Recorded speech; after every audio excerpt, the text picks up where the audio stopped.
नमस्कार। आप सभी का हमारे चैनल पर स्वागत है।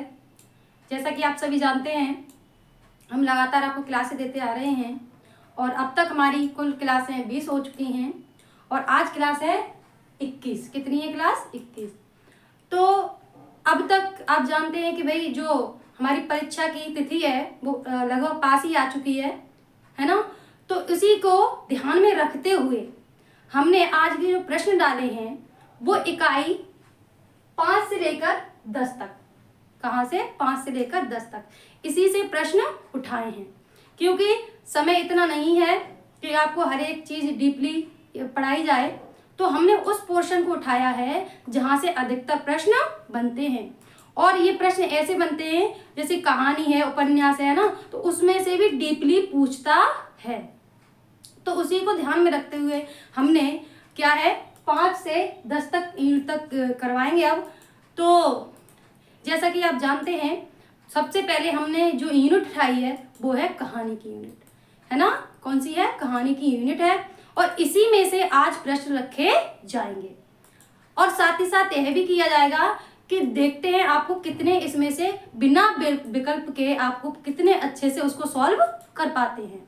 यानी कि वैसे तो आप जानते हैं कि भाई विकल्प होते हैं, तो हम ये देखना चाहते हैं कि भाई आप बिना विकल्प के कितने अच्छे से अपने को आकलन कर सकते हैं। ठीक है, तो शुरुआत की जाए और थोड़ा रुका भी जाएगा इस वीडियो में, क्योंकि भाई प्रश्न उसी प्रकार से हैं तो आपको हमें रुकना पड़ेगा, तो आप भी उस दौरान क्या है जवाब दे सकते हैं। तो देख लेते हैं कहानी से ये प्रश्न उठाए हैं। तो पहली कहानी है आपकी चंद्रदेव से मेरी बातें। जिन लोगों ने ये पढ़ी है कहानी वो तो अच्छे से इनके प्रश्नों के उत्तर दे सकते हैं, और जिन लोगों ने अभी तक नहीं पढ़ी तो कृपया करके इस कहानी को डीपली पढ़िए, क्योंकि डीपली ही प्रश्न इसमें रखे गए हैं। यदि आपके एग्जामिनेशन में से कुछ भी आता है तो आप इससे आसानी से हासिल वो क्या है आसानी से सरलता से इसको क्या करते हैं सॉल्व कर सकते हैं। क्षमा करना थोड़ा। ठीक है, तो चलते हैं अपने प्रश्नों की ओर।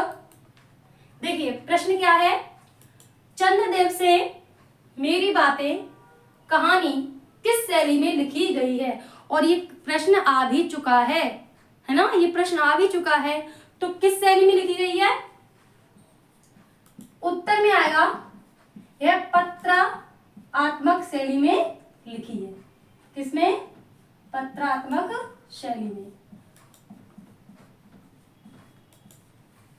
इसकी लेखिका कौन है? राजेंद्र वाला घोष। और ये कब लिखी गई? 1904 में। कब लिखी गई? 1904 में लिखी गई है कहानी, है ना। तो इसमें जो राजेंद्र वाला घोष हैं वो चंद्रदेव से बातें करती हैं संवादात्मक शैली में, है ना। अब क्या है कि चंद्रदेव से मेरी बातें कहानी को राजनीति कहानी किसने कहा। तो रुका जाए थोड़ा, देखते हैं कौन कौन इसका जवाब दे सकता है। मेरे आंसर देने से पहले ही आप कौन कौन देख सकते हैं देखते हैं।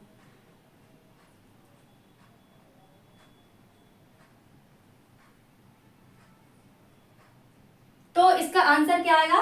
इसका जो आंसर आएगा वो आएगा भवदेव पांडे।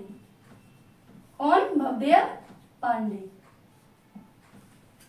उन्होंने ही कहा कि जो चंद्रदेव से मेरी बातें हैं वह राजनीति की कहानी है। ठीक है, अगला है प्रश्न, चंद्रदेव से मेरी बातें किस संग्रह में संकलित है।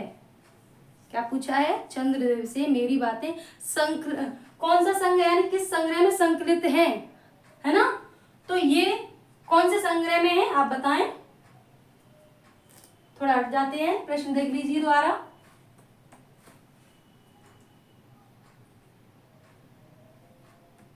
कौन सा संग्रह है? उत्तर में आएगा कुसुम। कौन सा संग्रह है ये? कुसुम संग्रह है। अगला प्रश्न देखें। अगला प्रश्न क्या है, इसमें किस लार्ड पर व्यंग किया गया है। क्या है? इसमें किस लार्ड पर व्यंग किया गया है।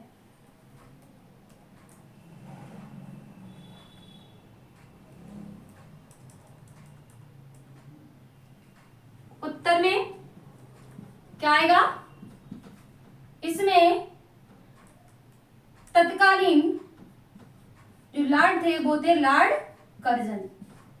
कौन थे? Lord Curzon. ठीक है। अगला प्रश्न क्या है? इसमें मुख्यतः किस शहर का वर्णन किया गया है? यानी कि इस कहानी में मुख्यतः किस शहर के बारे में कहा वर्णन किया गया है? तो बताएं।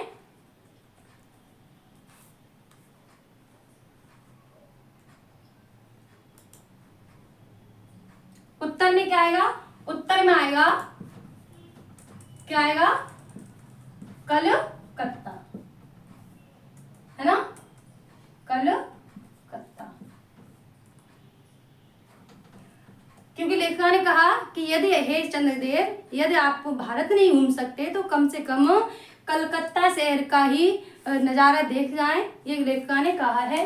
अगला प्रश्न है, चंद्रदेव से मेरी बातें में चंद्रदेव को अवकाश कब मिलता है? यानी कि जो चंद्रदेव हैं उनको अवकाश कब मिलता है?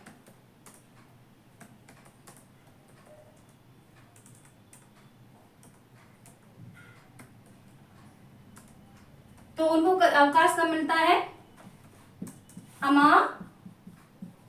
अमावस्या। कब मिलता है उनको अवकाश? अमावस्या। अगला प्रश्न है, चंद्रदेव की सहयोगी है, यानी कि चंद्रदेव से मेरी बातें कहानी में जो चंद्रदेव की जो सहयोगी है वह कौन है? किसको बताया लेखिका ने कि सहयोगी ये है?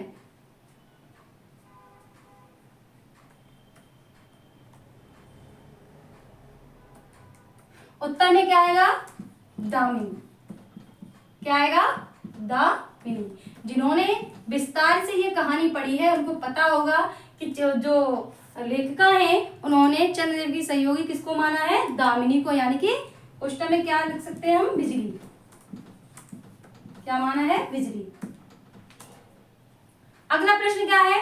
किसको नीरदवासिनी, विश्वमोहिनी, सौदामिनी कहा गया है? यानी कि किसको इतने नामों से पुकारा गया है? किसमें? चंद्रदेव से मेरी बातें कहानी में है। जैसा कि आप जानते भाई, हम चंद्रदेव से मेरी बातें कहानी के प्रश्न देख रहे हैं, तो उसमें ये इन नामों से किसको पुकारा गया है?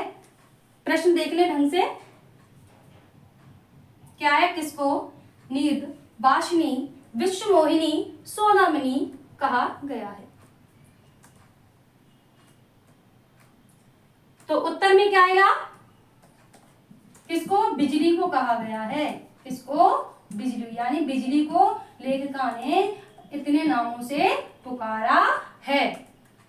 अगला प्रश्न क्या है कि चंद्रदेव से मेरी बातों में कारीगर के रूप में वर्णित है। यानी कि जो कारीगर जिक्र हुआ है कारीगर का, वह कौन है?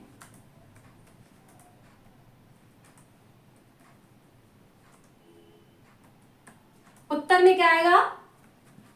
कौन है कारीगर? विश्वकर्मा।